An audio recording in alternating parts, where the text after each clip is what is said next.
Hey folks, Gary here. Happy Wednesday morning to you. Happy snowy Wednesday morning to you. Yeah, if you went to bed last night, your phone probably said snowfall warning if you're in southern Saskatchewan, because there is snow. We're getting snow. How much snow? Well, Cole and I were just out there, and it's about, if you take your flashlight, you put it sideways in the snow, it's like 1.5 flashlights right now. So your results might vary depending on your flashlight, but there is snow out there, and it's snowing, and we'll see what happens. There might be a lot of snow, there might not be. Who knows? But hey, we're Canadians. We've seen snow before. It's not a big deal. You just shove it over into your neighbor's yard or someplace. You find a place to put it, and it's all good. Today I want to talk about blessing God. We've been talking about that this week, that we know we are blessed by God. But how do we bless God? He blesses us all the time, but how do we bless Him? Well, one of the ways that we bless God is by our activity, the things we do. Do we hunger for righteousness? Do we try to live righteously in front of Him? Those things bless God. When we attempt to do that, God is blessed by that. That's praising God, and that is blessing God. I want to look at Psalm 15 today. It's a short psalm. It's only 5 verses, so I'm going to read the whole thing. And it says this: Who may worship in your sanctuary, Lord?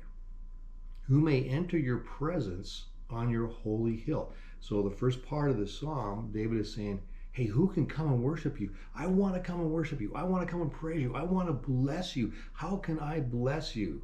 Is the question he's asking. Verse 2. Those who lead a blameless, who believe, start over again.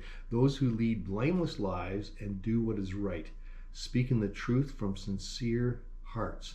So the first part, those who live blameless lives. And you might be thinking, that's it, I'm out already, right? I'm already disqualified.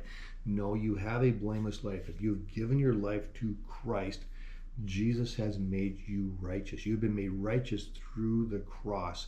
So you have a blameless life. But don't be piling sin on top of it. Don't be piling a bunch of stuff on top of that righteous life that you're able to live through Christ. Paul says, do we sin more just to prove? No, of course we don't. No, stay away from it, right? So we try to live the most righteous life we can with God, knowing that we do it with Jesus. He's already made you righteous. So now walk that way. Walk in that righteousness. So going on to verse 2. Those who lead a blameless life and do what is right, speaking the truth from sincere hearts. Speak the truth. Don't say lies. Don't say things that are not true. Even if you heard it from someone else, if you say, well, don't repeat it. Don't say things that are not true. Those who refuse to gossip, don't gossip, right? Or harm their neighbors. Excuse me.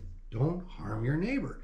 If you have a really good neighbor, don't harm them. Don't be throwing shade on them, or when you're cleaning your driveway, don't throw the snow on their place. Don't harm your neighbor or speak evil of their friends. Those who despise fragrant sinners and honor the faithful followers of the Lord and keep their promises even when it hurts. So keep your promises when it hurts. Don't go and follow what the world does and the anger and all that kind of stuff. Instead, follow God and keep your promises, even when even when it hurts to keep your promises. You know, sometimes it does. Sometimes you make a promise, you know, it's hard to follow up. Keep it anyways. Those who lend money without charging interest, and who cannot be bribed to lie about the innocent, such people will stand firm forever. You want to bless God? Bless God with your actions. Say, Lord, I love you so much.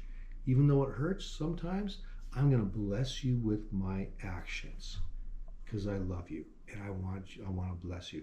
And God is blessed. When we put aside sinful desires, when we put aside the human desires we have in ourselves, like when we put that aside and say, no, I'm going to worship you instead, Lord, by my actions, by taking care of people around me and loving them, God is blessed. It's a great way to bless God. Thank you for watching, and hope you have a fun snow day. We'll catch you later.